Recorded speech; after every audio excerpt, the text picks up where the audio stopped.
Why was everyone ignoring her at the briefing table? She had earned those scars, earned that calm voice. But inside Henderson Security Consulting, all anyone saw was a young woman who didn't look the part. Sarah Martinez adjusted her worn leather jacket as she stepped through the glass doors of the marble-floored lobby. The place reeked of money, steel sculptures, designer suits, and the smell of polished ambition. For 8 years her world had been dust, diesel, and the thud of helicopter blades. Now it was silence and the faint hum of corporate air conditioning. "Are you here for the janitorial position?" the receptionist asked without looking up. Sarah paused, measured her breath. "No, I'm here for the interview with Mr. Henderson, Sarah Martinez." The woman blinked, surprised, then gestured vaguely toward a row of chairs. "Have a seat." While Sarah waited, she watched men in tailored suits pass by, their eyes sliding over her like she was invisible. Their voices carried words she knew by heart: threat assessment, asset protection, tactical protocols. They spoke her language but acted as if she had no right to understand it. When the frosted glass doors opened, Richard Henderson himself appeared, tall, silver-templed, confident in the way only men who never had to fight for respect could be. His handshake was firm, his smile perfunctory. In the conference room, 3 executives faced her: Henderson, Janet Collins from HR, and Tom Bradley, operations chief. None had ever seen combat. None had spent a night in a desert trench wondering if the next breath would be their last. "So, Miss Martinez," Henderson began, stressing Miss like a correction, "why do you believe you're qualified for executive protection? This isn't a shopping mall security gig." Sarah straightened. 8 years in the Marine Corps, 3 deployments in Afghanistan, specialized in close protection operations for diplomats and senior officers. Janet flipped through the file, unimpressed. "But any experience outside the military bubble. Our clients are CEOs, not soldiers." "With respect, ma'am," Sarah replied evenly, "keeping someone alive under fire requires the same fundamentals: awareness, threat evaluation, quick response, regardless of whether they wear a uniform or a three-piece suit." Tom leaned back, smirking. "That's cute, but this job, about more than muscles. We need someone who can mingle at charity galas, handle themselves in country clubs. Can you?" The words landed harder than they should have. Sarah's clothes were clean but plain, her hands marked by calluses. She didn't look like their idea of elegance. "I understand the social side," she said quietly. "I'm trained in protocol and etiquette, fluent in 3 languages. I've worked with international teams in high-risk zones." Henderson gave a tight smile. "I'm sure you're very competent, Miss Martinez, but our clients expect refinement. Perhaps a more entry-level post would suit you." For a heartbeat she wanted to walk out, but she'd learned long ago that walking away was a luxury. "I'm not asking for charity, sir. I'm offering 8 years of specialized training, combat-tested discipline, and a perfect record. I've never lost a protectee." Janet's polite tone carried dismissal. "Commendable, but the civilian world's different. Our VIPs expect security that's discreet and polished." There it was, the unspoken judgment. Wrong gender, wrong background, wrong look. "Thank you for your time," Henderson said, already standing. She stayed seated a second longer, jaw tight. She'd faced rocket fire with steadier nerves than this room demanded. Then Tom's phone rang. "Henderson Security," he answered, and the color drained from his face. "When?" "We're on our way." He hung up, eyes wide. That was Marcus Webb's assistant. Someone been threatening him all week. His regular team was in a car crash this morning there in the hospital. The charity gala's tonight. He refuses to cancel. Henderson swore under his breath. "What about Richardson's team?" "Busy with the senator. Everyone else is booked solid." Sarah listened, heartbeat slowing, the way it always did before chaos. "We'll advise him to postpone," Henderson said, though his voice wavered. "He won't," Tom replied. It's a veteran fundraiser. Canceling would be a PR disaster. Sarah cleared her throat. Excuse me.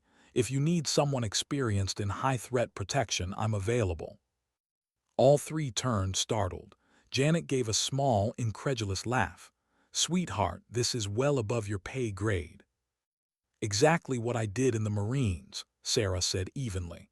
Multiple threat vectors, crowded environments, high-value targets. Henderson shook his head. Appreciate the offer, but we need someone with VIP experience. Liability alone. What's your alternative? Sarah cut in.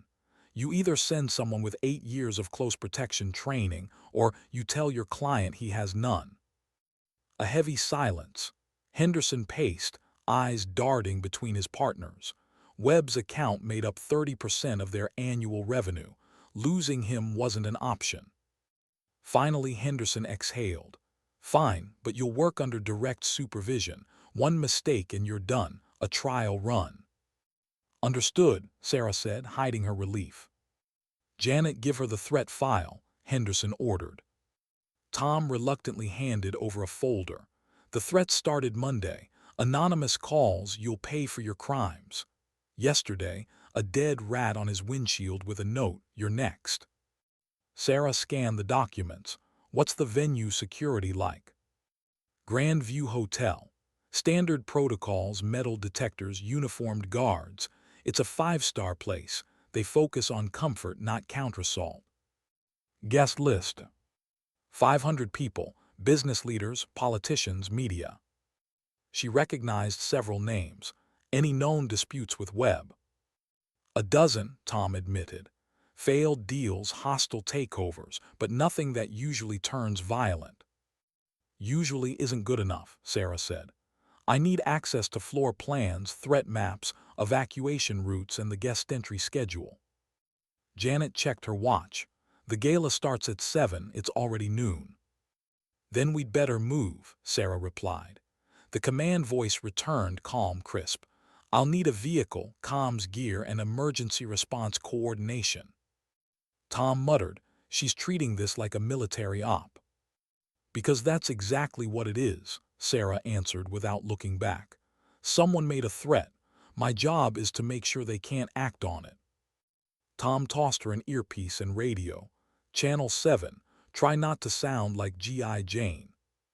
She clipped the gear on, ignoring the jab. Anything I should know about Mr. Webb personally? He hates being told what to do, Henderson said. Sees security as a nuisance, stubborn as hell. Health issues, limitations. 62 healthy, plays tennis twice a week. Family. Wife Alina, daughter Jennifer, son-in-law David. They'll be at the gala too. Sarah noted every detail. Then they're part of the protection plan. Janet sighed. This is turning into a circus for what should be a simple job. There's no such thing as a simple job when lives are on the line, Sarah replied. Every detail matters. Henderson rubbed his temples. Webb wants to meet the team at 3 p.m. You've got 3 hours to prepare. Sarah gathered the files. Then I'd better get to work. As she headed for the door, Tom called after her. You might want to dress up. It's a black tie event. She stopped, half-smiled. Professional protection doesn't depend on designer labels. When she left, silence filled the room. Henderson finally muttered, I hope we didn't just make a huge mistake. We had no choice, Tom said. If this goes south, we're finished. Outside, sunlight glinted off the glass towers as Sarah's car pulled into traffic. She tuned out the noise of the city and let the rhythm of preparation take over. Situational awareness, contingency mapping, mental rehearsal. Doubt was a distraction. Mission focus was survival. The Grand View Hotel rose 30 stories above downtown, all chrome and Art Deco arrogance. She parked at the curb, scanned the entrance. Sightlines, blind spots, choke points. Her mind drew a tactical map in seconds. Inside, chandeliers sparkled over a marble atrium. The ballroom for the gala occupied the entire 15th floor, with panoramic windows that offered beauty and risk in equal measure. Too many angles, too many exits. She met David Chen, the hotel's security chief, ex-cop, pragmatic eyes. Marine Corps, huh? He said after a glance at her credentials. That's serious training, we could use that. What's your current protocol for high-profile events? She asked. Standard crowd control, detectors at entry, uniformed presence. Then it's not enough, Sarah said. Move guest screening to the ground floor. Nobody gets to the 15th until cleared. David nodded slowly. Makes sense, what else? Controlled routes from elevator to Webb's table. Verify kitchen and service staff. Full background checks. Radio coordination between your team and mine. As they walked the perimeter, she felt the old rhythm return. Assess, adjust, secure. She belonged here not in boardrooms but in motion, preventing chaos before it started. By 3 o'clock, she was at Webb's downtown office, the top floors of a steel-in glass tower. A receptionist led her into a conference room large enough to house a platoon. Marcus Webb stood by the window, phone in hand. Compact, silver hair, expensive suit, he radiated confidence and skepticism. "So you're my bodyguard tonight," he said, looking her over. "Henderson's really scraping the barrel." Sarah kept her tone even. "I'm Sarah Martinez. I'll be coordinating your security this evening." Coordinating, fancy word for babysitting. He turned back to the skyline. "I assume you've read the supposed threats." "Yes, sir. I've reviewed them and the venue protocols. I'd like to confirm your schedule and any concerns you have." He smirked. "Concerns? I've dealt with rivals for 40 years. A few crank calls don't scare me." "Sir, the caller knew your routines and had physical access to your car. That suggests surveillance planning. This isn't a prank." That made him pause. Physical access. The dead rat on your windshield required proximity. Someone studied your security pattern and exploited a gap. For the first time, doubt flickered behind his eyes. "What do you propose?" Sarah opened her folder, revised arrival times, alternate routes, staff clearances. "We adjust every variable they could have studied, and we treat your family's safety as equal priority." "Family," he repeated, suddenly alert. "Yes, sir. Anyone close to you can be used as leverage." He read through the plan, brows rising. "This is more detailed than anything Henderson's ever given me." "Different threats require different responses," she said. "Tonight's event has 500 guests, multiple entry points, extensive media coverage. Everyone increases exposure." Webb studied her face, weighing something. "You sound like you actually know what you're doing." "I've protected diplomats in active war zones, sir. The principles don't change, only the scenery." "War zones where?" "Afghanistan, Iraq, Syria. People whose deaths would have changed policy overnight." He nodded slowly. "And Henderson's people treated you like an amateur." Sarah's jaw tightened. "They questioned whether I fit their image." "Image?" Webb repeated, scoffing. "Rich idiots who think hearing ex-cops makes them safe." "I'm not here to critique their methods," she said, "only to keep you alive." He chuckled. "You don't sugarcoat, do you?" "It's not part of the job description, sir." "No, it is, and you seem to understand that job better than most." They spent the next hour dissecting every minute of the gala. Webb's resistance softened as Sarah explained each measure calmly, logically. For once, he felt treated as a partner, not a liability. "One last thing," he said as they wrapped up. "Elena, my wife, doesn't know about the threats. Let's keep it that way." "She'll need to know the evacuation routes," Sarah replied gently.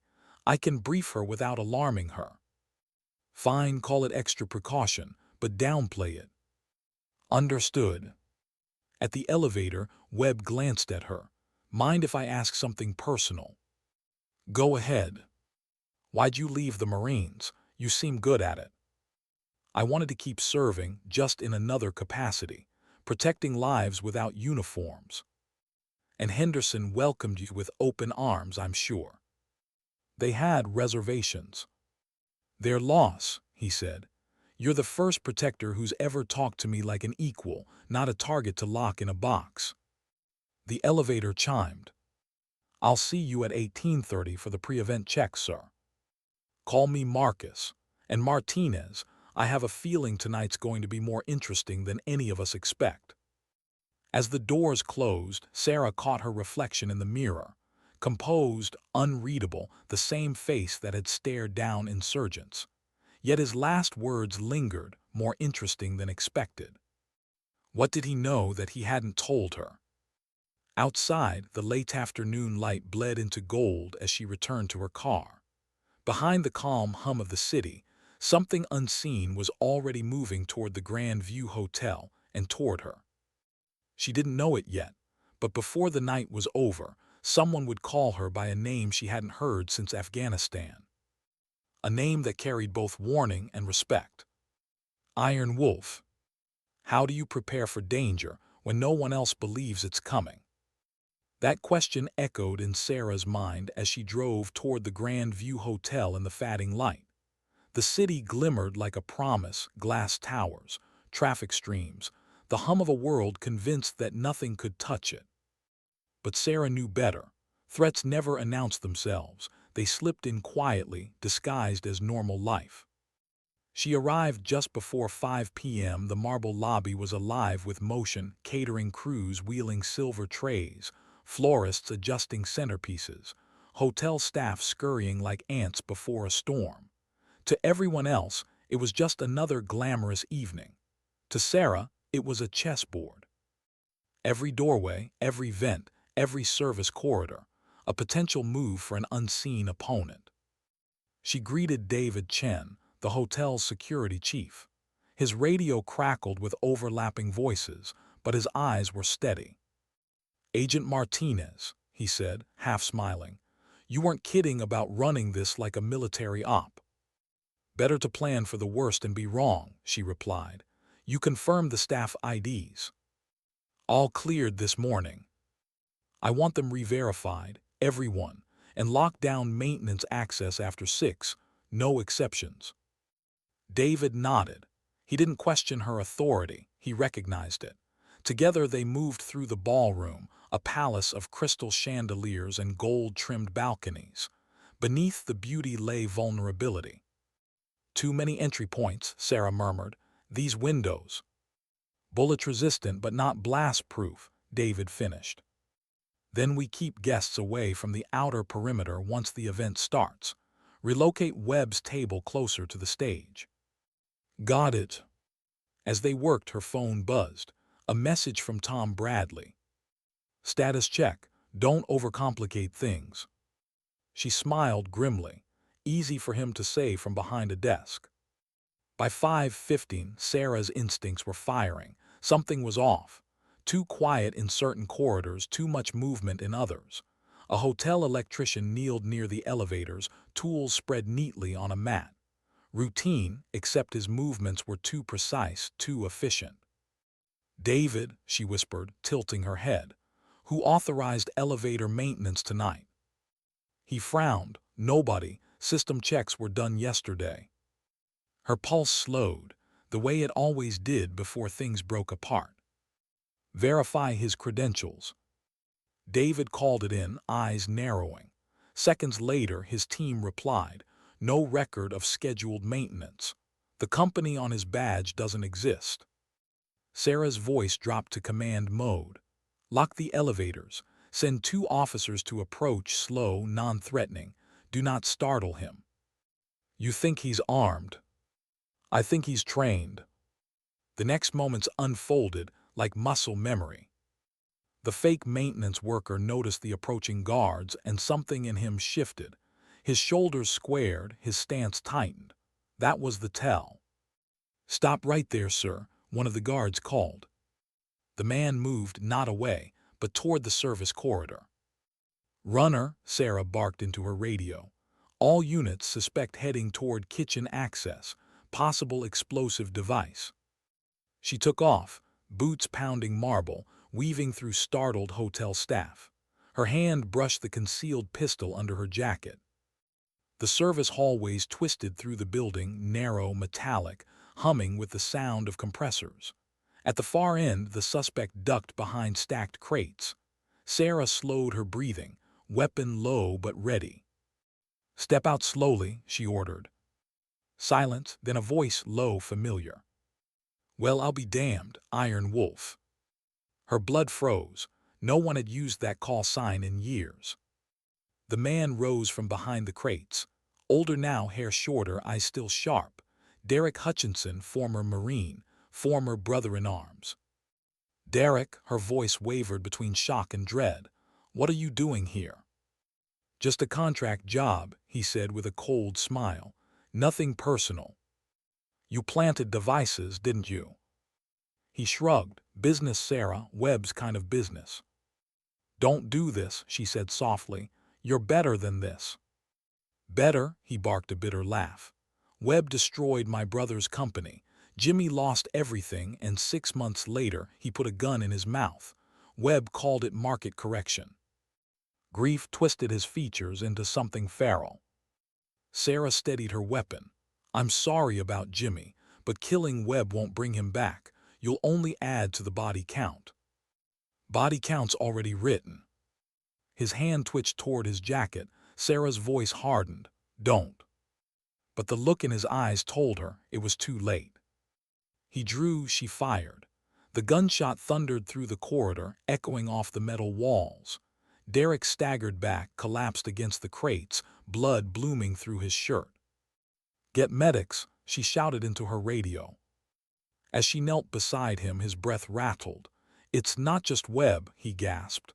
"The elevator isn't the only one." "Where Derek? Where are the others?" He coughed, eyes glazing. "Everywhere, Iron Wolf, it's already started." His body went still. For a heartbeat, the world held its breath, then training took over. Sarah grabbed her radio. "All units, code black. Evacuate the hotel immediately. Possible multiple explosive devices on site." David's voice cracked through static. "Confirmed threat." "Confirmed. At least 3 potential placements, power grid, structural supports, ventilation. We need bomb techs now." The next half hour blurred into chaos. Guests arriving early were turned away. Staff herded down stairwells as police cruisers converged outside, sirens slicing the evening air. Inside the makeshift command post, Sarah coordinated with local law enforcement. Detective Ray Morrison, terrorism unit, late 40s, eyes that had seen too much, arrived with the bomb squad. "You're Martinez." Yes. The suspect was Derek Hutchinson, ex-Marine, dishonorably discharged for arms dealing. He blamed Webb for his brother's suicide. Morrison scribbled notes. "So this isn't corporate rivalry, it's vendetta." "And he had help," Sarah said. "The devices are too advanced for one man." The bomb team's report confirmed it. 3 explosives, military grade. 1 rigged to the main power line. 1 hidden in the ventilation duct, 1 buried in the foundation. Each wired to a signal jammer designed to trap everyone inside before detonation. "If you hadn't spotted him," Morrison began. Sarah didn't let him finish. "We'd be counting bodies." By 6:30, the first 2 devices were defused. The third, the one in the foundation, required hours of delicate work. Outside, the evening sky glowed orange as floodlights bathed the street. 500 lives had been minutes from obliteration. Sarah stood near the perimeter tape, soot streaking her hands. Her radio crackled again, Henderson's voice, tight with panic. "Martinez, what the hell happened? We're hearing gunfire and evacuation reports." "The threat's neutralized, but the building's compromised. Bomb squad's still working."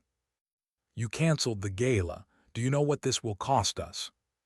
Sarah stared at the hotel, its glittering windows reflecting blue emergency lights. "Not as much as 500 funerals, sir." Silence, then a grudging, "Keep me updated." Detective Morrison approached, holding a sealed evidence bag, the device Derek had been installing. "Signal disruptor. He wasn't planning to escape," he said quietly. Then he wanted to make sure no one else did. Morrison studied her. He called you Iron Wolf. Old call sign, Afghanistan. He must have respected you. Maybe once, she said, voice low, before he lost everything. For a long moment, neither spoke. The distant wail of sirens filled the void between them. At 8:15 p.m., the final explosive was rendered safe. Relief rippled through the command post. Webb's name filled every police report, every news channel's alert feed. But for Sarah, the victory felt hollow. One life ended, hundreds saved, the arithmetic of war transplanted into civilian streets. When Webb arrived at the scene, he was no longer the arrogant businessman from the afternoon. His face was pale, his hands trembling. 500 people, he murmured, staring at the evacuated hotel. He was willing to kill 500 people for me. Because he thought you killed his brother, Sarah said softly. He saw no difference between guilt and consequence. Webb looked at her, really looked, as if seeing her for the first time. You stopped him. I did my job. No, Webb said. You saved this city from a tragedy. Morrison joined them, briefing Webb on the investigation. Hutchinson planned this for months. Blueprints, staff rosters, your schedule. He even hacked the hotel's maintenance system. The explosives were military issue. Someone supplied him. Someone, Sarah repeated, meaning there's more. Morrison nodded grimly. We'll trace it, but tonight you bought us that chance. As paramedics zipped Derek's body into a black bag, Sarah turned away. Webb followed her gaze. You knew him. We served together. He wasn't a monster, just broken. Webb exhaled, the sound closer to regret than fear. Then I suppose both of us share the blame. Maybe, Sarah said, but blame doesn't rebuild anything. He glanced at her radio. Henderson's probably furious. I can live with that. The detective handed her a form. We'll need your full statement. Of course. While officers taped off the last cordon section, Webb stood in silence beside her. The night wind carried the faint smell of burnt wiring and champagne spilled on marble. Miss Martinez, he said at last, I owe you an apology and possibly my life. You don't owe me anything. I do, because when everyone else dismissed the danger, you didn't. You saw what was coming. She looked at him, tired but steady. Seeing, the easy part. Getting people to listen, that's the fight. He gave a small, humorless laugh. Then maybe I should start listening better. Behind them, the bomb squad chief approached.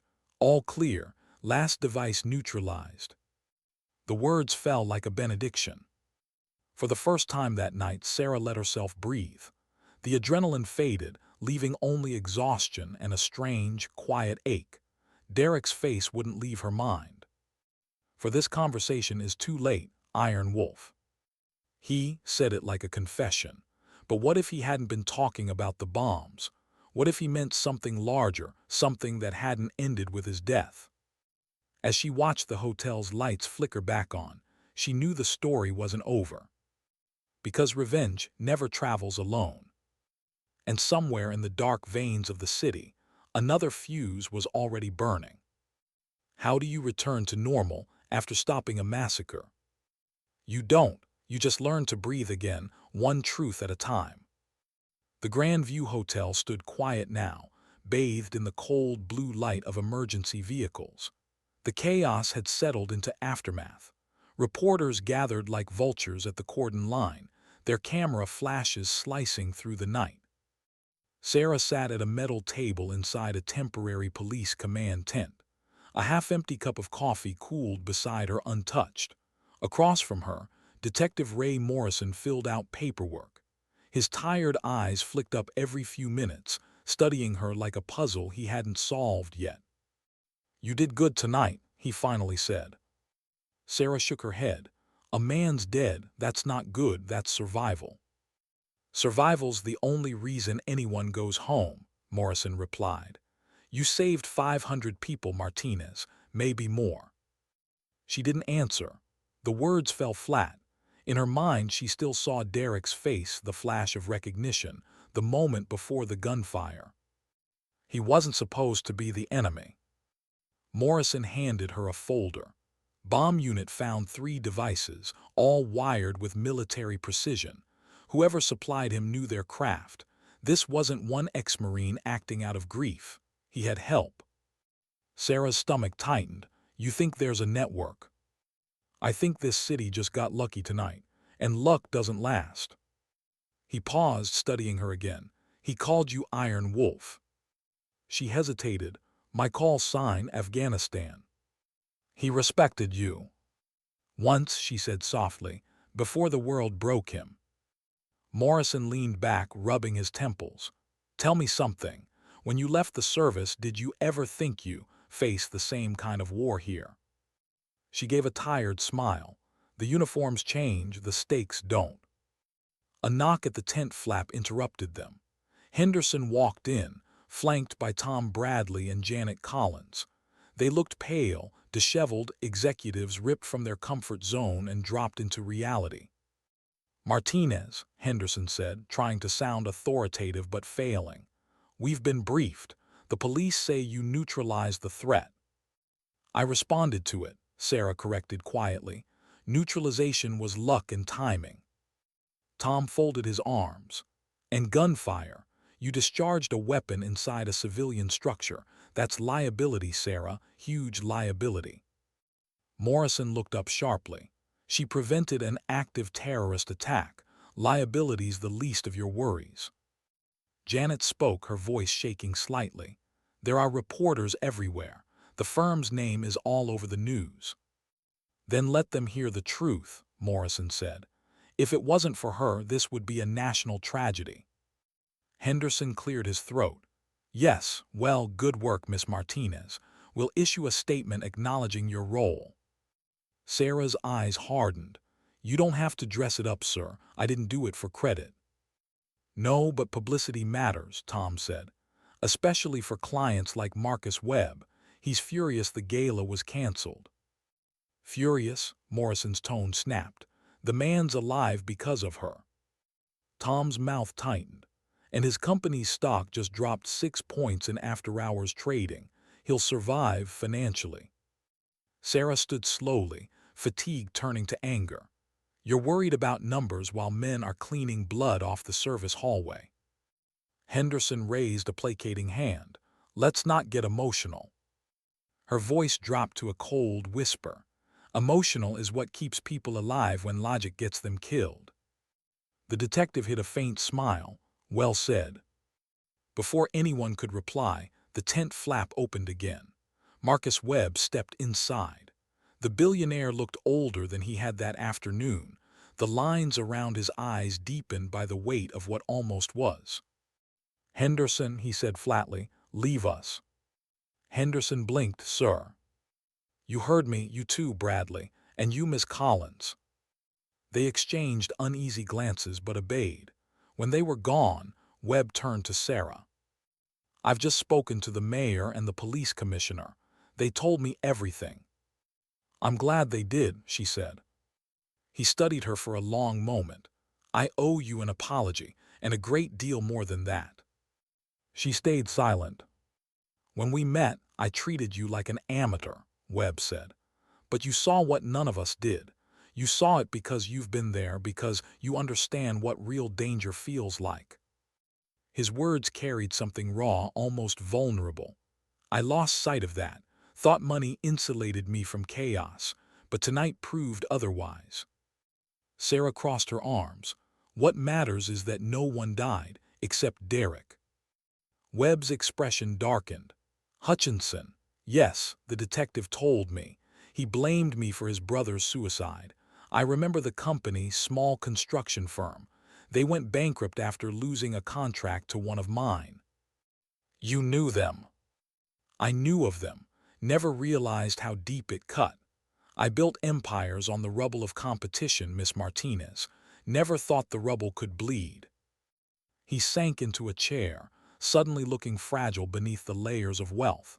500 people would have died because of me, Because of arrogance, greed, oversight, take your pick. Sarah's voice softened. You didn't pull the trigger. But I loaded the gun, he said quietly. Every ruthless decision along the way, it adds up. She watched him wrestle with that truth. It was the same look she'd seen on soldiers after missions, the realization that survival doesn't erase guilt. After a long silence, he looked up. Tell me, Miss Martinez, how much do they pay you? Enough, she said carefully. Not enough, Webb replied. Not for what you did tonight. He stood, adjusting his cufflinks, a reflex to mask emotion. I want you on my permanent security detail. Sarah hesitated. With respect, sir, I don't think Henderson would. I'm not asking Henderson, he interrupted. I'm asking you.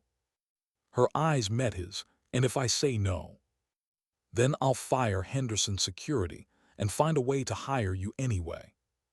For the first time all night, a flicker of amusement crossed her face. You're used to getting what you want. I'm used to earning what I respect, he said simply, and tonight that's you. Morrison looked up from his notes. Mr. Webb will still need her for follow-up interviews. She'll cooperate, Webb said.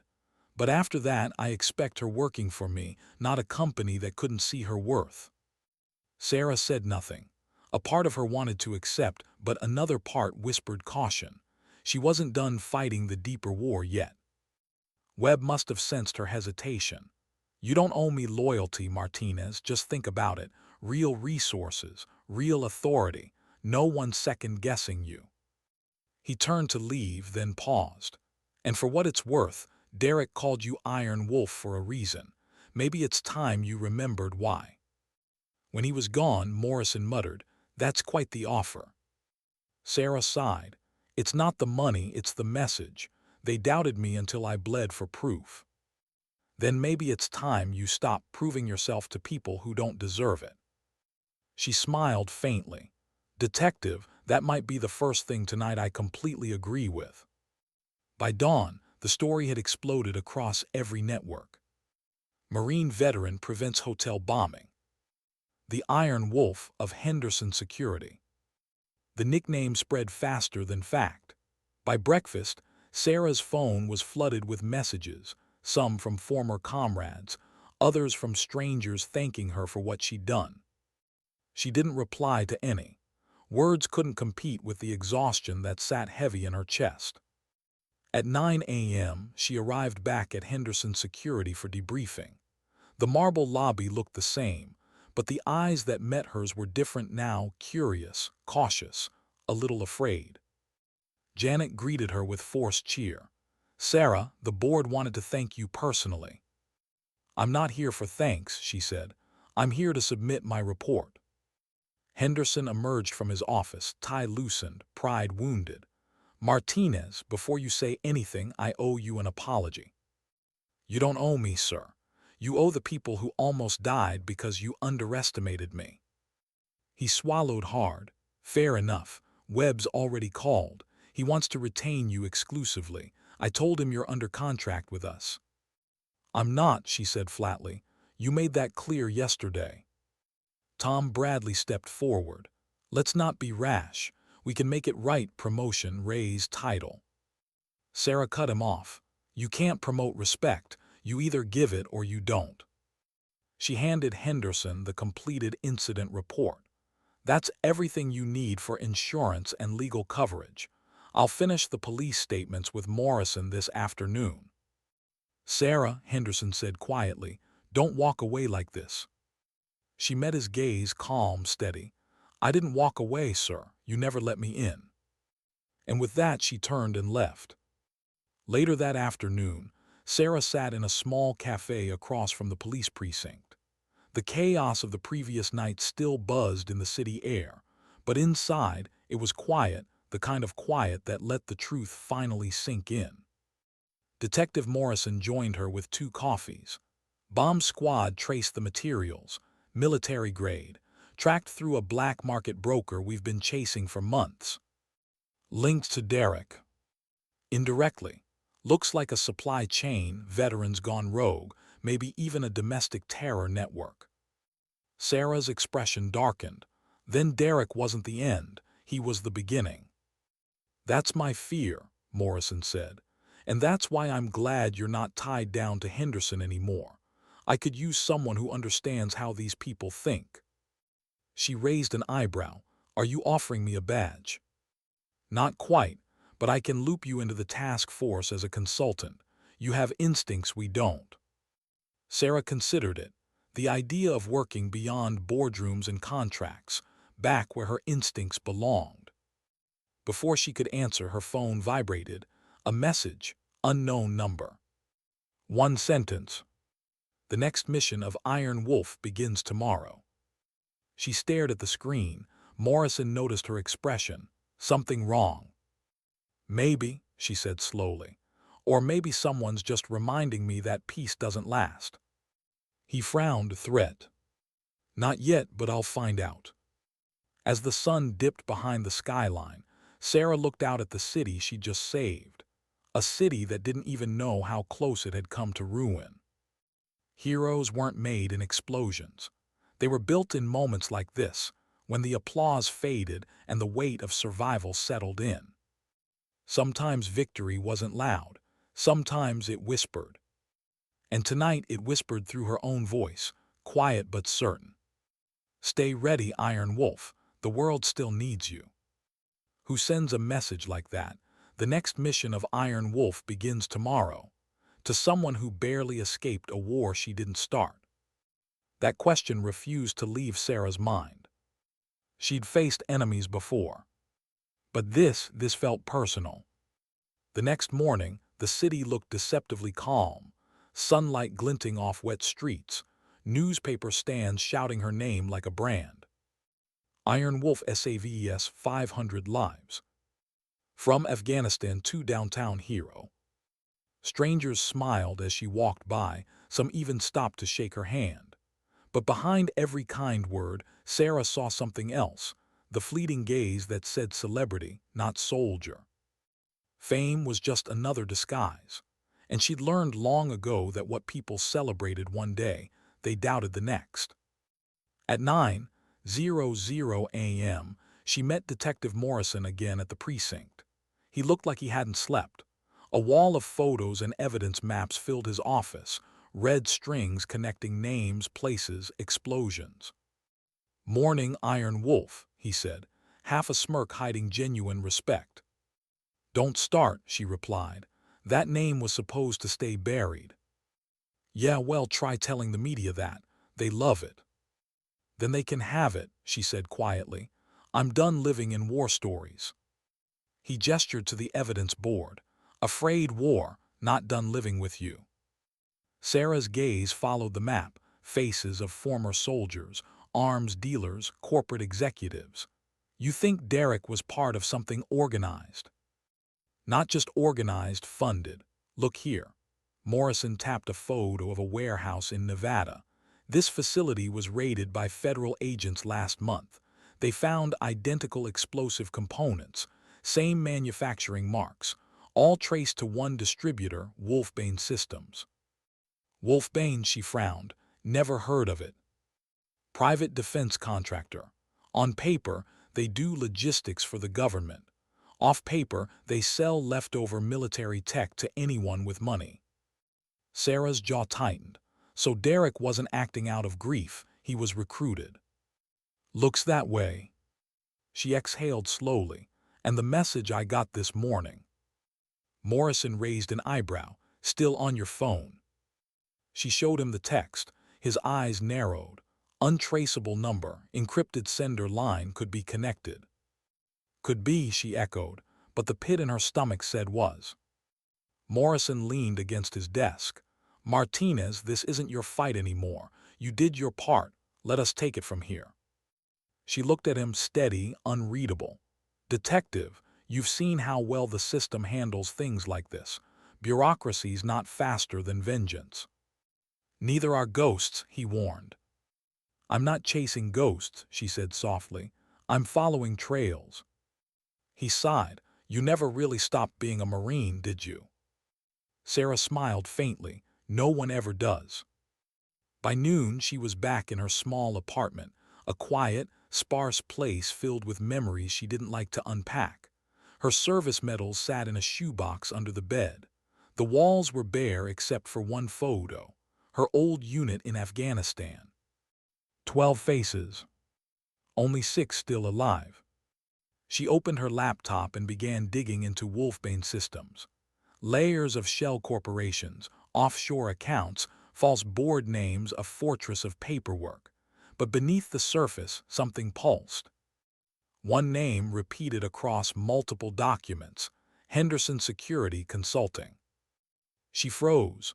Her former employers had contracts with Wolfbane. Not many, but enough to connect the dots. Her voice barely rose above a whisper. "You've got to be kidding me." Her phone buzzed again. Unknown number. "Still think it's over, Iron Wolf. Check who paid for the hotel's maintenance systems." Sarah's pulse kicked up. She ran the check. The maintenance subcontractor used at the Grand View Hotel had been replaced 3 weeks ago by a company called Falcon Line Technicals. The same firm appeared in Wolfbane's distribution records. Coincidence? She didn't believe in those anymore. She grabbed her jacket and left. The air inside Henderson Security was thick when she walked in. Heads turned. Conversations stopped. She didn't care. Janet Collins tried to intercept her near reception. "Sarah, what are you doing here? You don't work." "Where, Henderson?" Sarah cut her off. "In a meeting." "Good, I'll wait inside." Before Janet could stop her, Sarah pushed open the glass doors to Henderson's office. He looked up from his laptop, startled. "Martinez, you can't just walk in here." "Save it, I found something." Henderson frowned. "What are you talking about?" "Wolfbane Systems," she said, tossing a printed report onto his desk. "You've been subcontracting through them for nearly a year. Did you know they were supplying military-grade explosives to civilians?" He paled. "That's absurd. We use them for communications equipment, nothing else."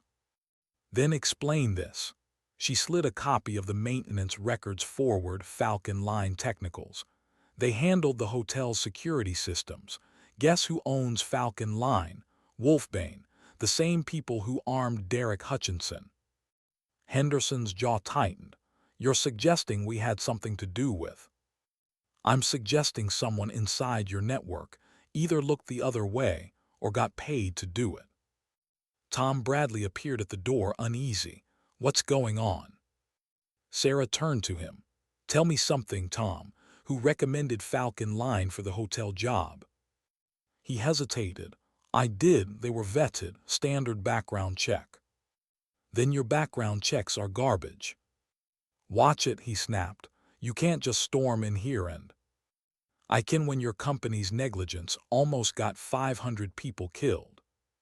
Henderson slammed his palm on the desk. "That's enough, Martinez." For a moment no one spoke. The silence was electric, heavy with the weight of something unspoken. Then Sarah said, quietly but with fire in her eyes, "You think this ends with PR damage. It doesn't. It ends when I find out who signed those contracts and why." She turned to leave. "Sarah," Henderson called after her, softer now, "be careful where you dig. There are people you don't want to provoke." She paused at the door. "They should have thought of that before provoking me." By dusk, Sarah met Detective Morrison again, this time in a dim corner of a downtown bar frequented by veterans. The air smelled of beer, gun oil, and memories that refused to fade. "You look like hell," Morrison said. "I've seen worse places," she replied. He sipped his drink. "You found something, didn't you?" Henderson's company is tied to Wolfbane through a shell firm, and the hotel's subcontractor, Falcon Line, was one of theirs. Morrison's jaw tensed. If that's true, it means Derek's mission wasn't just revenge, it was leveraged. Exactly. Someone wanted him to act to test something. Maybe security response times, maybe bomb protocols. Or maybe they wanted to send a message, Morrison said darkly. Sarah leaned in. "To who?" To you, Iron Wolf. Who else got the message that started this? She didn't answer, because deep down she feared he was right. Morrison reached into his jacket, pulled out a small flash drive and slid it across the table. Intel from our cyber unit. Encrypted communications between Wolfbane affiliates. One message was flagged, timestamped last night. What does it say? Phase 1 failed, adjusting parameters. The asset survived. Sarah's hand tightened around the drive. Asset, she repeated. Could mean Derek, could mean you. She looked out the bar window, the reflection of neon lights warping across the glass like ghosts. If they're calling me an asset, then they still think I'm part of the game. Then maybe, Morrison said, you play it until you learn the rules. She met his gaze. I'm not playing. I know, he said, that's what scares them. Later that night, Sarah parked outside her apartment. The street was quiet, too quiet, the kind of quiet that hides behind routine. As she approached her door, the lock light blinked red to green. Someone had been inside. She drew her pistol, entered slow and low. The apartment was empty almost. A single envelope lay on her kitchen counter. No address, no markings, just her name, Iron Wolf. Inside was a photograph. A man she didn't recognize shaking hands with Richard Henderson. The timestamp in the corner was dated 2 weeks before the bombing. The man's face was clear, military haircut, gray suit, Wolfbane lapel pin. On the back of the photo, a handwritten note. He's not your boss, he's your next assignment. Her hand trembled not from fear, but from the old, cold clarity that came before action. She grabbed her phone and called Morrison. It started, she said. What happened? They're watching me. They left a message inside my home. Get out of there now, he ordered. I can't run, she replied. If I move, they'll know I'm scared. Sarah, I'm fine, but I need you to pull every file you have on Wolfbane Systems and Henderson's new investors. They're connected. He hesitated. You realize this could put a target on your back. It already did. She hung up and stood by the window, staring at the city lights bleeding through the rain. Somewhere out there, someone had decided that Sarah Martinez wasn't just a survivor, she was a variable, a threat, a loose end. And whoever they were, they just made the same mistake everyone always made with her. They underestimated the Iron Wolf. That night, as thunder rolled over the skyline, Sarah sat at her kitchen table, dismantling and reassembling her weapon, muscle memory calming the storm inside. Outside, lightning flashed, and for a split second, her reflection in the window looked like someone else, someone she'd promised she'd never become again. But promises break easily when war comes knocking. She exhaled, whispered to the empty room. Fine, you want Iron Wolf back, you got her. Who do you trust when everyone's fingerprints are on the same weapon? Sarah turned that question over in her mind like a knife she couldn't put down. By morning, the rain had stopped, but the city felt different, quieter, watchful. She could feel eyes on her even when she walked through crowds. Every reflection in a shop window, every car mirror, every flicker of motion on the edge of vision felt like surveillance. She didn't flinch. That was the thing about paranoia. Once you've lived through enough war zones, it just feels like instinct. At the precinct, Detective Morrison was already waiting. His desk was buried under reports, photos, and a steaming cup of stale coffee. He looked like he'd been there all night. You look terrible, Sarah said. He grunted. I was going to say the same about you.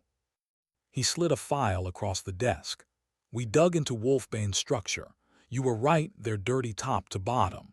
The owner of record, Dr. Ian Lasker, ex-Duty engineer, disappeared from official projects 3 years ago. He's been running operations through proxies ever since. Guess who one of those proxies is? Sarah leaned forward. Don't say it. Henderson. Her pulse didn't even change. She'd expected it. Proof. Morrison flipped a page. Wire transfers from Wolfbane's Hong Kong subsidiary to Henderson's offshore accounts. Dates line up with the hotel contract bids. There's also encrypted communication between Henderson's assistant and a Wolfbane handler. It's messy, but it's there. Sarah's jaw clenched, so he knew Derek's mission was going to happen. Maybe not the details, Morrison said carefully, but he was complicit. The money trail's too clear. He let me walk into that building blind, she said quietly. He sent me there knowing it might go bad. The detective met her eyes. He didn't just send you there. He might have chosen you because of who you are, a Marine, combat-tested, plausible deniability if things went south. An expendable asset. Exactly. Sarah didn't speak for a long moment. She looked past Morrison, past the wall of evidence, into a memory that still burned Derek Hutchinson's dying words. It's already started. Then he wasn't talking about the bombs, she murmured. He meant Henderson. Morrison nodded grimly. You think Henderson's working for Lasker? I think Henderson is Lasker's shield. At noon, Sarah parked across the street from Henderson Security. The building looked ordinary, mirrored glass, corporate logo gleaming, but she'd learned that evil rarely dressed the part. She wore plain clothes, baseball cap low, her posture relaxed but alert. Inside, she could see Tom Bradley packing near reception, phone glued to his ear. He looked nervous. That was good. Morrison's voice crackled softly through her earpiece. You're sure about this? I'm not sure about anything anymore, she replied. But I need to know what's behind that locked server room on the 3rd floor. You realize if you're caught, I can't pull you out. She smiled faintly. Wouldn't be the first time. The entry was easy, a backdoor keycard she hadn't returned when she quit. The hallway lights hummed overhead. Every step echoed like a heartbeat. She moved quickly, ghost-like, until she reached the secure server room. Fingerprint lock. She pulled a small device from her pocket, Morrison's idea. Within seconds, the panel clicked green. Inside, the hum of machines filled the air, servers blinking with the steady pulse of secrets. She plugged in a flash drive. Downloading now, she whispered. What are you looking for? Morrison asked. Emails, payment ledgers, encryption keys, anything that links him to Lasker. The data streamed fast, 30%, 50, 75. Then footsteps. 2 voices, male, close. She ducked behind a storage rack as the door opened. I'm telling you, Tom, she's not going to stay quiet forever, one of them said. Henderson. Bradley replied, nervous. Then what do we do? We follow protocol. Lasker's already authorized containment. What does that mean? It means Iron Wolf goes back into the cage she came from. Sarah's breath froze. Bradley swallowed hard. You think she knows about the accounts? She knows too much, and now she's compromised. Lasker said if she steps out of line again, we make it look like she went rogue. PTSD, erratic behavior, the public will believe it. Jesus, Richard. Don't get sentimental. The game's bigger than her. They left, the door clicked shut. Sarah waited until their footsteps faded, then exhaled, slow, controlled. Her download hit 100%. She pulled the drive, wiped her prints from the keyboard, and slipped out through the maintenance stairwell. Outside, she merged into the rhythm of the city. Commuters, cabs, noise, all camouflage. When she finally reached her car, her hands were shaking not from fear but fury. Containment, she muttered. You have no idea who you're trying to contain. That evening, she met Morrison in a quiet parking lot near the docks, a neutral ground where nobody cared who talked to who. He plugged the flash drive into his laptop. Lines of encrypted data filled the screen. You did it, he said. Tell me something I don't know. He smirked. How about this? Henderson's company wasn't just working with Wolfbane. They were testing something for them, something called Project Scorched Veil. Sarah's brow furrowed. Sounds like a military op. Yeah, except it's not listed in any database we can access. Not military, not federal, not private sector. Ghost project. What's it do? Still decrypting the files, but from what I can tell, it's a hybrid surveillance program. Combines biometric tracking, drone mapping, predictive targeting. Predictive targeting, Sarah repeated. So they were testing AI-guided assassination protocols. Looks that way. She shook her head. That's not defense, that's control. Morrison looked up. Sarah, this is national-level stuff. If Lasker's behind this, he's not just breaking laws, he's rewriting them. And Henderson's helping him. Probably for a big payout. She stared out at the dark water. You ever wonder why people like Lasker always find soldiers to do their dirty work? Because soldiers know how to follow orders. She turned to him, eyes steady. No, because soldiers know how to survive them. Hours later, back at her apartment, she felt the walls closing in. Every noise made her flinch, the fridge hum, the traffic outside, the ticking of her wristwatch. At 2 a.m., she got another message. You shouldn't have gone back there. She typed one word in reply. Too late. Then another message appeared immediately. Meet me 1 hour, Pier 9, come alone. She hesitated, then grabbed her jacket. The docks were cold and silent when she arrived. Shadows moved like ghosts across the water. A single figure stood under a flickering street lamp. It was Henderson. It was Tom Bradley. Sarah, he said, voice trembling, you shouldn't have come. You asked me to. I didn't send those messages. They're watching both of us. Then why are you here? Because I can't live with what we did. He handed her a small envelope. Inside were printed documents, transfer logs, email copies, a photograph. Henderson, Lasker, and a group of military officers in a private meeting room. The date, 2 months ago. Project Scorched Veil, Tom whispered. They wanted to test the system using real civilian targets, security events, high-profile gatherings. The hotel was their trial run. The idea was to prove their AI could predict and control response timing. By letting people die. They didn't care, they just wanted the data. Sarah's stomach twisted, and Derek. He was manipulated. They fed him intel about Webb. Lasker used his grief as leverage.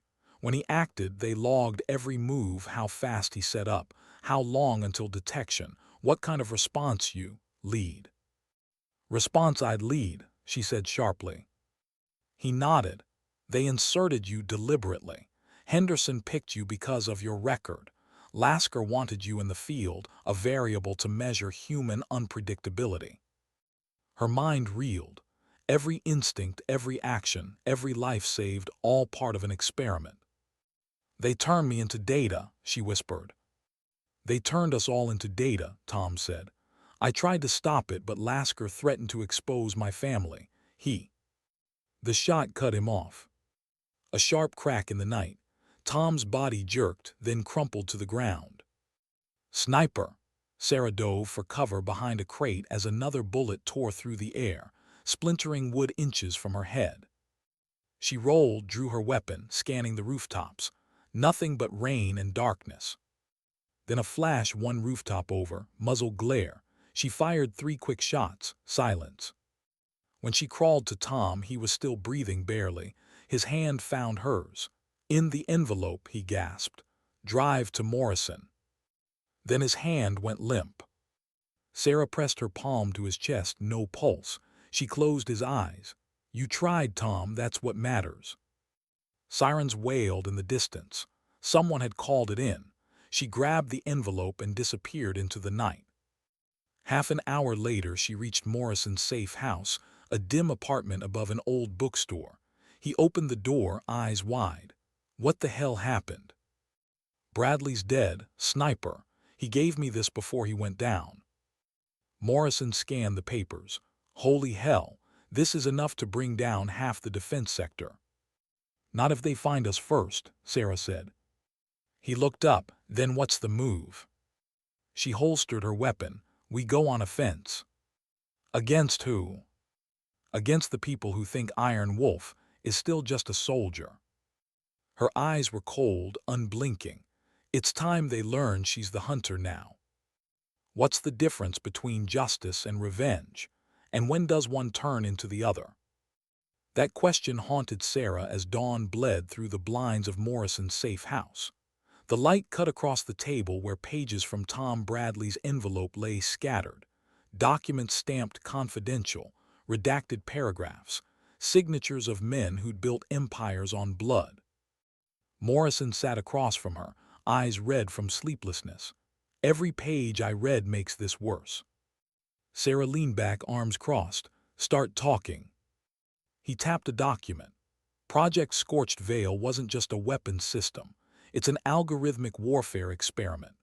Wolfbane and Henderson were feeding live data from real-world crises, bombings, riots, attacks. Lasker's AI analyzes human behavior under stress, then predicts outcomes for control scenarios. Control scenarios. Meaning they're trying to predict who fights back before anything happens. Sarah's pulse slowed. So they're not targeting threats. They're targeting potential threats, people like me. Morrison nodded grimly. Exactly. Soldiers, whistleblowers, journalists, anyone with a history of defiance. They're building a database of resistance. She exhaled, and testing it by staging chaos. Right, the hotel bombing wasn't meant to succeed. It was a field simulation. They wanted to watch how you'd respond, how the police would mobilize, how civilians would react. Everything was recorded through security feeds tied to Wolfbane's servers. Her voice hardened. So 500 people were bait, and Derek was their puppet. Morrison rubbed his face. I cross-referenced this with other attacks in the last 2 years, similar patterns. Explosions stopped in time, lone suspects, military connections, untraceable tech. It's like they've been rehearsing global panic. Sarah's jaw tightened, and I was just another line in their code. For a moment, silence filled the room, the kind that carries the weight of too much truth. She stared at one of the photos, Henderson and Lasker shaking hands over a table lined with documents and whiskey glasses. I should have seen it. He never looked nervous. He looked prepared. Morrison's eyes flicked to her. You think he knew you survive? Maybe, or maybe he didn't care either way. She stood restless. We have to expose this. Not yet, he warned. If we go public now, they'll call it conspiracy. You'll look unstable just like they planned. Then what? She asked. Wait for them to erase us. He pushed a small drive across the table. We trace the chain, find Lasker, find where Scorched Veil lives, then we decide what to do with it. Sarah pocketed the drive. Then let's start. Hours later, the two sat inside a rusted sedan parked near the city outskirts, the air thick with the smell of oil and salt. Morrison's laptop flickered with data. Wolfbane's central server gone cold, he said. They wiped everything last night, but their backups synced to a secondary network somewhere remote. The routing patterns suggest Nevada, desert region, likely a test site. Military-grade isolation, Sarah said. Minimal access, maximum security. He nodded. You still have your old Marine credentials. They expired, she smirked. Doesn't mean I forgot the codes. She typed quickly on her phone, opening a dark channel only few knew existed. A favor owed from her time in special operations. Minutes later, a reply. Confirmed location Groom Range Sector 7. Restricted zone. Operated under private defense contract. She showed Morrison. He whistled. That's 50 miles from Area 51. Perfect place to hide something the world shouldn't see. They left the city before sunset, heading west on a desolate highway that seemed to stretch into forever. The radio stayed silent. So did they. Sarah's mind wandered back to Derek, his voice, the guilt that clung to his last breath. It's already started. She understood now. He wasn't warning her about one event, he was warning her about a system. "Why'd you really join the Marines?" Morrison asked quietly after a while. She smiled without humor. "Same reason anyone does. I thought I could make things right. I was 19. The world looked simple when you're told who the bad guys are. And now I know bad guys don't wear uniforms. They wear suits." The road hummed beneath the tires. For a long time, that was all they heard. By midnight, they reached the outskirts of Groom Range. The desert stretched under the moon, pale sand, dead silence, distant lights blinking like false stars. Morrison parked behind a ridge. Security perimeters tight. Cameras, motion sensors, drones. If we trip one, we're ghosts. Sarah pulled a small device from her bag, a portable signal scrambler. "Then let's make sure we're ghosts on our own terms." They moved on foot, blending with the shadows. The base loomed ahead, low concrete structures, satellite dishes, armed guards. Sarah's movements were silent, precise, each step a memory from another lifetime. "Left side patrol 20 meters, she whispered. Morrison nodded. "You're the expert. Stay close. If things go bad, follow my lead." "Define bad." "You'll know when it happens." They reached a service tunnel entrance half buried in sand. The keypad beside it glowed faintly. Sarah knelt, rewiring it in seconds, old instincts returning like breath. The lock hissed open. Inside, the air was cold and metallic. They crept through narrow corridors lined with conduits and humming power lines. At the tunnel's end, a glass wall revealed a control chamber, and behind it, the heart of Project Scorched Veil. Rows of servers glowed blue. A large screen displayed real-time analytics, human profiles, behavioral maps, facial recognition grids. Morrison whispered, awestruck. "They're monitoring cities, Los Angeles, Berlin, Tokyo." "And here," Sarah added, pointing. "Look downtown, the Grand View Hotel." On the display, live data streamed not from last week, but from tonight. Real-time surveillance. "They're still watching me," she said quietly. One file on the screen bore her name, Martinez. Sarah code, Iron Wolf. Risk level high, outcome probability pending. Her stomach turned. "They're running simulations on me." Morrison's voice broke. "This is beyond anything I've seen. They're predicting your next moves, mapping every potential scenario, who you'll contact, where you'll go, what you'll say." She stared at the data. "Then they already know we're here." The alarms blared. Red lights flashed through the corridor. Morrison swore. They triggered motion sensors. Sarah grabbed his arm. "Move." They sprinted down the tunnel as guards flooded in behind them. Bullets ricocheted off steel beams. Sarah returned fire, controlled bursts, buying seconds. "Left tunnel," she shouted. They dove into a side passage. Smoke, alarms, chaos. It felt like a war zone all over again. A blast door ahead began to close. Sarah threw herself forward, sliding under just as it sealed shut. Morrison barely made it through. They collapsed against the wall, breath ragged. "You okay?" she asked. "I think I left my sanity back there," he gasped. She gave a faint grin. "Then you're adapting." They found another exit hatch leading to the surface. When they emerged, dawn was breaking, the desert sky streaked with gold and gray. Behind them, the facility's sirens echoed across the sand. Morrison bent over, catching his breath. "We didn't get the data." Sarah held up a small chip she'd pulled from one of the consoles. "Didn't need to. This is their live memory module." He stared. "You pulled a drive during a gunfight." "Old habits die hard." They made it back to the car and sped off before interceptors could deploy. The base shrank in the rearview mirror, but the truth they carried only grew heavier. Hours later, in a safe motel room outside Reno, Sarah studied the chip through Morrison's laptop. It held fragments of code, not full files, predictive algorithms, behavioral maps, encrypted commands. One fragment caught her eye. Phase II, Urban Implementation Protocol Activation, 72 hours. What's that mean? Morrison asked. She looked up, voice flat. It means they're done testing. They're about to launch it live as in citywide surveillance. As in control, she said. In 72 hours, Scorched Vale goes operational. Every police feed, traffic cam, military drone, all feeding into Lasker's AI. Christ, Morrison breathed. That's martial law without uniforms. Sarah's mind raced. If we expose this before launch, we can cripple it. We'll need the media, whistleblowers, anyone not on their payroll. Morrison frowned. That's a lot of trust. I'm out of trust, she said. I'm down to truth. He nodded slowly. Then truth it is.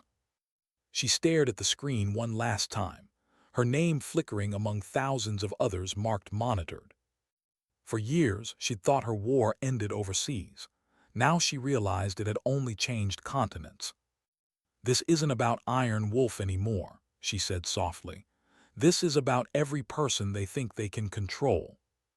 Morrison met her gaze. You ready for another fight? She chambered her weapon, the sound sharp and final.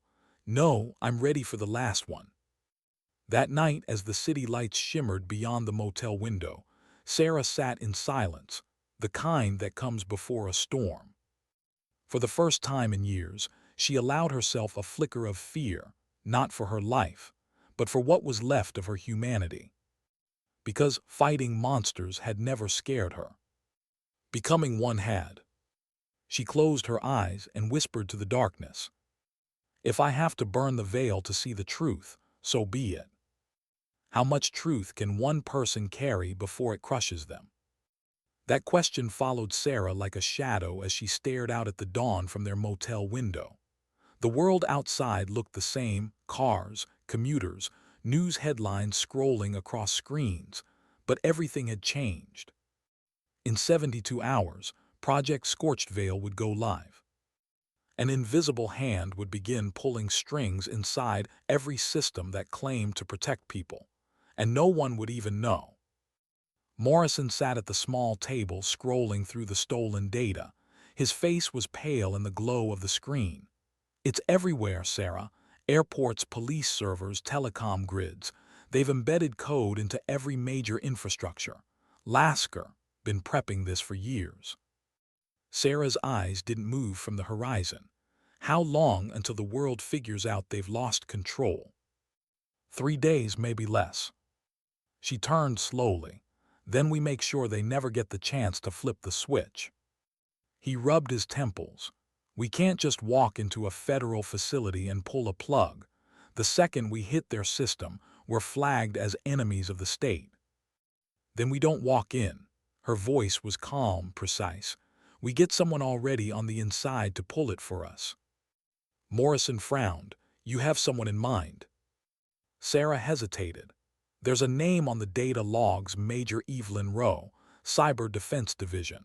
She used to run communications in my unit overseas. I trusted her once. And now I just hope she hasn't sold her soul. By noon, they were in motion, driving through backroads to avoid highway scanners. Morrison's phone stayed off, their location bouncing between burner devices. Every stop felt dangerous, every stranger's glance suspicious. At a gas station outside Fallon, Nevada, Sarah noticed a black SUV parked across the road. 2 men inside, faces blank, hands still. She recognized the stance, soldiers pretending not to be soldiers. Keep your head down, she muttered. Morrison followed her gaze. Company. Too clean, they're not locals. They paid and left, taking the service road instead of the highway. The SUV followed.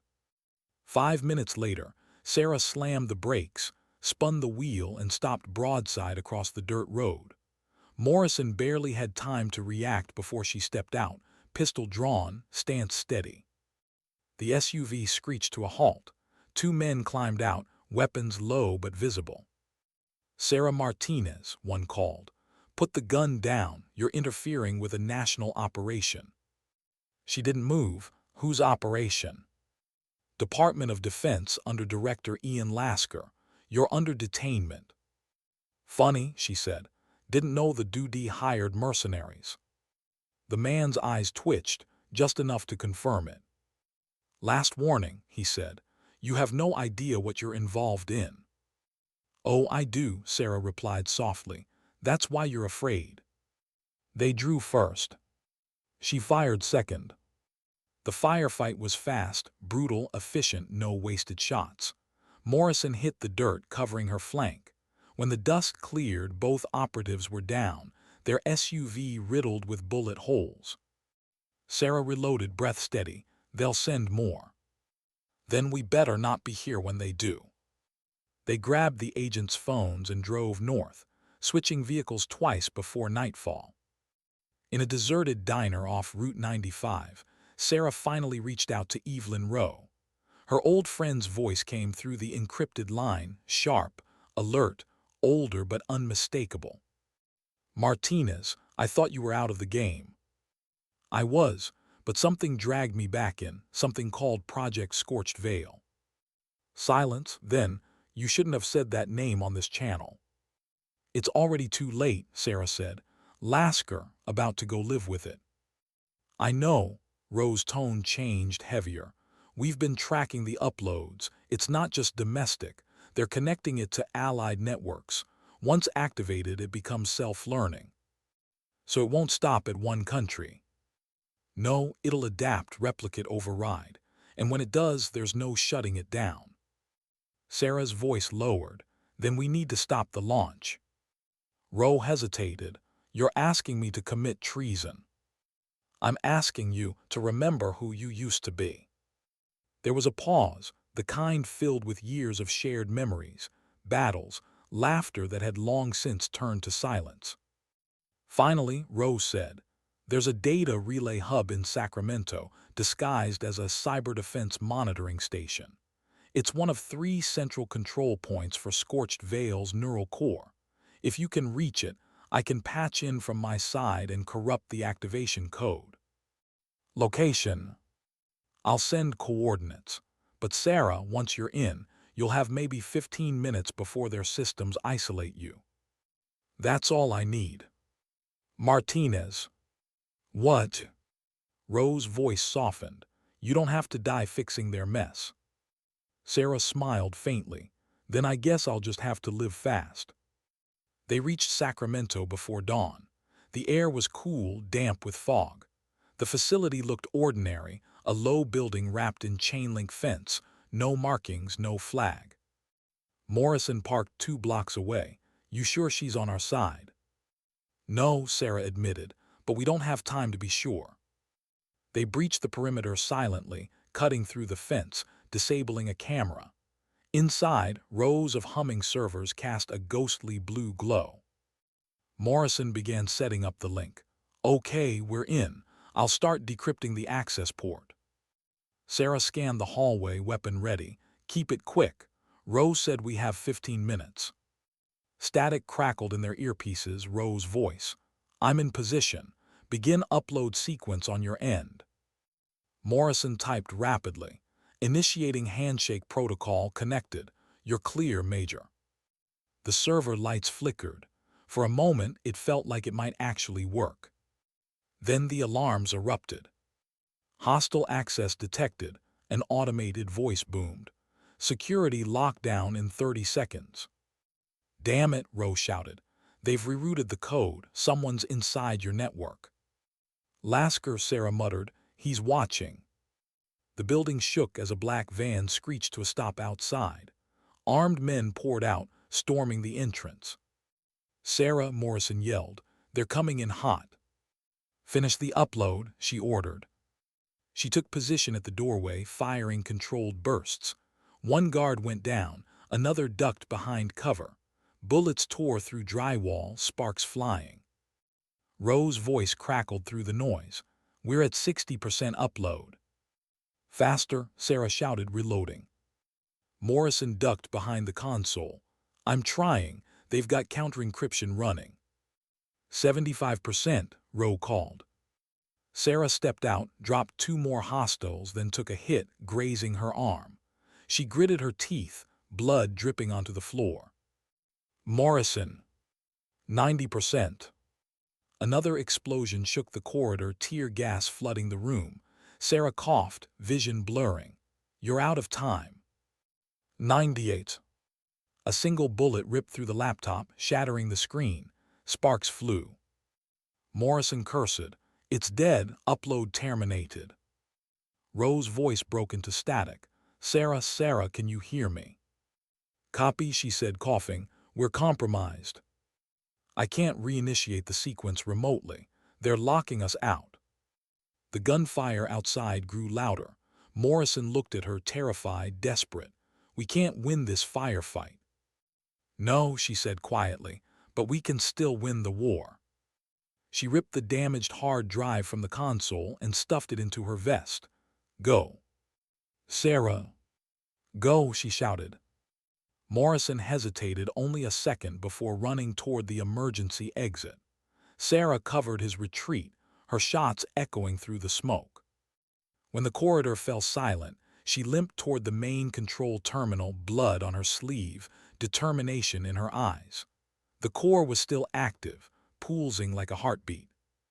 Lasker's voice filled the room through the intercom, calm, confident. You never learn, do you, Iron Wolf? You fight wars that can't be won. Sarah smirked. And you build systems that can't be controlled. You can't stop progress. I can delay it.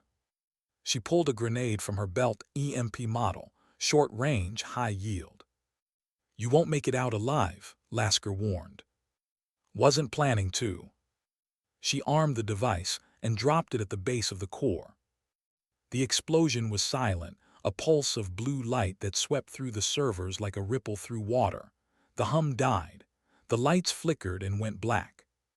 Outside, Morrison felt the shockwave not from force but from silence. He turned just as the building's power grid went dark. Sarah, he whispered. Then through the smoke and dust, she stumbled out, wounded, limping but alive. He ran to her. You did it. For now, she said, voice raspy. But Lasker, not gone, he'll rebuild. Then we keep fighting. She gave a faint smile. You sound like me now. Guess it's contagious. They drove until the horizon swallowed the city behind them. Later, in a safe house outside the Sierras, Morrison patched her wound while she stared out the window at the endless expanse of desert and sky. Scorched Vale's offline, he said quietly, but Lasker still has resources. He'll go underground. Then so will we, she said. We leak what we can, make noise where it hurts. And after that, she smiled, tired, bittersweet. After that, maybe we rest. He studied her, the exhaustion, the iron beneath it. You ever think about stopping? Every day. Then why don't you? She looked at him, eyes soft but unyielding. Because someone has to keep the wolves from wearing human skin. He nodded, understanding. Outside, the wind swept across the desert, cold, endless, free.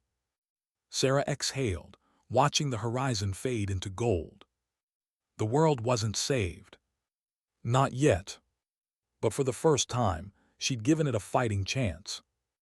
And maybe that was enough. How do you walk away from a war that no one believes exists? You don't. You just learn to live between the echoes of it. Days passed since the explosion at the Sacramento facility. Project Scorched Vale was dark, crippled, disconnected, but its shadow lingered like smoke after a fire, refusing to fade completely. Sarah sat by the cabin window, bandaged arm resting on the sill, eyes fixed on the horizon. The mountains stretched endlessly, quiet, indifferent, eternal. Morrison was outside, repairing the old Jeep they'd driven through the night to escape the city. For the first time in years, there were no alarms, no gunfire, no orders, just the wind. And yet peace felt foreign, unfamiliar. She closed her eyes and saw faces: Derek Hutchinson, Tom Bradley, Major Rowe, Marcus Webb. Names carved into memory, not stone. Every one of them caught in the gears of a machine, pretending to protect the world. Morrison stepped in, wiping grease from his hands. "Engine's good. We'll be able to move in a few hours." "Move where?" He shrugged. "Wherever you want. No one's tracking us right now. We've got a window." She smiled faintly. Funny thing about windows, they always close. He sat across from her, studying her quietly. "You think we actually stopped them?" "We slowed them," she said. "That's all anyone ever really does. Evil doesn't die, it adapts." He nodded. "So what now? You go back to the agency, to security work?" She shook her head. "I go back to living, whatever that means." They sat in silence. Outside, the wind rustled through pine branches like the whisper of ghosts. By evening, Morrison connected his laptop to a satellite uplink. The files Sarah salvaged from the explosion were still partially intact, fragments of data, encrypted blueprints, partial names. "Some of this can't be decoded," he said, "but I might have enough to leak to the press anonymously." Sarah's gaze stayed on the horizon. "You'll need to scrub your signature from the metadata. Lasker's network still has surveillance backdoors." "I know, but we can't keep this buried. People deserve to know." She smiled softly. "Truth's heavy, Morrison. Most people drop it before it hits the ground. Then we find the one strong enough to carry it." He glanced at her. "You'll help me, right?" She hesitated, long enough for him to see the answer in her eyes before she said it. "No." He frowned. "What do you mean, no?" "This is your part now. You're the voice they'll listen to, an officer, a cop, someone still inside the system. I'm a ghost, remember." "Sarah, they'll come for me." "They'll come for both of us. But ghosts have one advantage: they're hard to find." Morrison leaned back, frustration mixing with admiration. "You really don't stop, do you?" She smiled, weary but unbroken. "Stopping, a luxury for people who have never seen the cost of freedom." That night, under a blanket of stars, Sarah walked alone down the dirt road behind the cabin. The sky was vast, silent, cold, infinite. It reminded her of Afghanistan nights, when the only sound was the hum of distant engines and the heartbeat in her ears. She thought about what Rowe had said before the line went dead. "You don't have to die fixing their mess." Maybe she didn't die, but she'd left something behind in that blast, the last piece of herself that believed wars had endings. A faint crackle came through the radio clip to her belt. Morrison's voice. "You still out there?" "Yeah," she said quietly. "Couldn't sleep either." "Never could." He chuckled. "For what it's worth, you did good, Sarah." "Doing good and being good aren't the same thing." "Then which are you?" She looked up at the stars, their reflections trembling in her eyes. "I'm still deciding." By morning, the leaks had started. A dozen journalists received anonymous files detailing Project Scorched Veil, Wolfbane Systems, and its connections to private defense contractors. The world woke to headlines screaming about a secret program that used civilians as live test data. The response was chaos: investigations, denials, congressional hearings, public outrage. Henderson Security collapsed within a week. Marcus Webb resigned from every board seat he held. And Ian Lasker, the ghost behind it all, vanished. No arrests, no closure, just disappearance. Morrison watched the coverage from an old television in the cabin. "He's gone," he said. "Not a trace. No sightings, no communications. It's like he evaporated." Sarah didn't look up from cleaning her weapon. "Men like him don't disappear. They relocate." "You think he's planning another version?" She nodded. "Scorched Veil too. Quieter, cleaner, invisible." Morrison sighed. "You ever get tired of being right?" "Every damn day." That afternoon, a black car appeared on the distant road. Sarah spotted it first, a glint of sun off glass, a dust trail too deliberate to be random. She stood slowly, eyes narrowing. "We've got company." Morrison peered out. "Agency. Maybe, or something worse." The car stopped 100 yards away. One man stepped out, suit, shades, calm as stone. He held no weapon, at least none visible. Sarah and Morrison exchanged a look. She nodded once. He stayed by the door, ready. The man approached slowly, hands open. "Agent Martinez," he said smoothly, "or do you prefer Iron Wolf?" "Depends who's asking. I represent interests affected by your recent actions." "Interests, that's one word for them." He smiled faintly. "You caused quite a storm, but some of us appreciate balance more than chaos. We're not here to threaten you. You drove 200 miles into the mountains to compliment me." "To offer something," he said. She raised an eyebrow. "Go on." "My employers want to ensure programs like Scorched never rise again. We're assembling a covert oversight initiative, independent, off-grid. People who understand the cost of control. People like you." She studied him. "And what makes you think I'd join another system?" "Because you know someone will fill the void if you don't." The logic stung because it was true. He slipped a card into her hand, blank, save for a symbol. A silver wolf's head inside a broken circle. "When you're ready," he said, "call that number. The world still needs sentinels, just quieter ones." Then he walked away, leaving the car and the dust trail behind him. Morrison stepped outside. "Who was that?"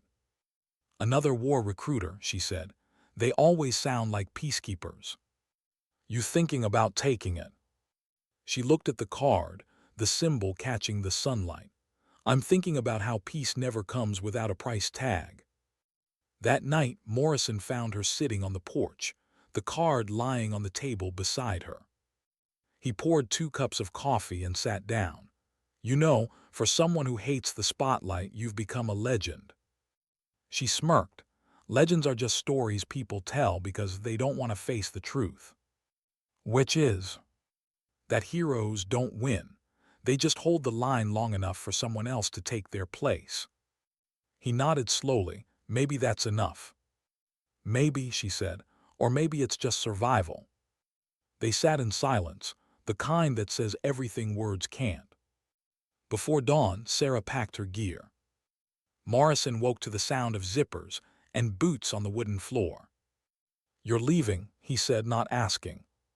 "Yeah." "Where to?" She shouldered her bag. "Anywhere they're not looking yet." He stood, blocking the door. "You think running makes it easier?" "No, but it keeps them guessing." He stepped aside reluctantly. "You'll need allies." "I've got them," she said. "They just don't know it yet." He watched her go, silent, composed, a shadow fading into the breaking light. "Sarah," he called softly. She turned. "You ever think about who you'd be if the world didn't need saving?" She smiled, the kind that holds both sorrow and strength. "Yeah, I'd probably be bored." Then she was gone. Weeks passed. The world moved on as it always does. The outrage faded, the headlines changed, but the story of Iron Wolf lingered in whispers and online forums. Some said she died in the explosion. Others swore they saw her in Ukraine, in the Congo, in some classified unit operating under no flag. No one knew for sure. Morrison kept working, leaking files, testifying under aliases. At night, he'd sometimes get a call, no voice, just silence on the other end. And he'd smile because silence had its own language. He knew she was still out there. Months later, in a nameless border town, a woman with a limp sat in a dusty café, reading a newspaper. Front page: Project Scorched investigation reopens, Global Task Force announced. She folded the paper and left cash on the counter. Outside, the desert wind carried the smell of rain. A group of soldiers walked past, laughing, carefree. One of them glanced at her, curiosity flickering. "Hey," he said, "you used to be military, right?" She smiled faintly. "Once." What unit? She paused, then said softly, the kind that doesn't exist anymore. He nodded, grinning. Well, whoever you were, thanks for what you did. She didn't answer, just watched him walk away. Then, as thunder rumbled in the distance, she slipped the blank silver card from her pocket, stared at it one last time, and dropped it into a trash bin. The world didn't need Iron Wolf anymore. Or maybe it always would. But for now, Sarah Martinez, soldier, survivor, ghost, turned and walked into the rain. No music, no applause, just footsteps fading into the quiet. Because sometimes dignity doesn't speak. It simply acts.